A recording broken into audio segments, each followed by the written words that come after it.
आज देखिए हम धान रोप रहे हैं और ये हमारे पापा हैं जो हम लोग के मालिक हैं, इस खेत के ओनर। वो काहे के रोपी है? चला ना ना ना बोला बहुत रोपले वाली हम ऐसा बात नहीं है कि हमार खेत हो तो हम ना रोप के रोप ये रोपाई चालू बा।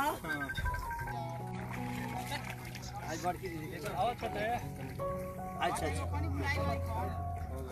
मिट्टी से जुड़ के रहने में लगता है ये इस मिट्टी का अंत था। मैं अनाज हूँ जो कि मैं हर जगह लोगों का प्यास बुझाता हूँ अपने मनोरंजन से। तुम सब लोग आ जाओ, देखिए मेरे गांव के सारे बच्चे हैं जो कि बड़े प्यार करते हैं मुझे। जैसा कि आप लोगों को पता है कि अब धान लगाना शुरू हो चुका है और चारों तरफ भैया अब धान लग रहे हैं। और इसी बीच में खेसारी भैया का भी एक वीडियो काफी तेजी से वायरल हो रहा है जिसमें खेसारी भैया धान लगाते हुए नजर आ रहे हैं।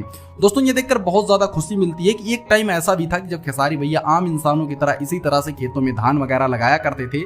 जो लोग इनको पहले से फॉलो करते हैं उनको पता होगा कि खेसारी लाल यादव ने कितनी ज्यादा मेहनत की है सुपरस्टार बनने के लिए।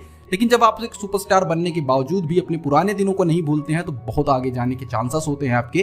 वैसे दोस्तों इस पर आपकी क्या राय है, हमको कमेंट जरूर कीजिएगा।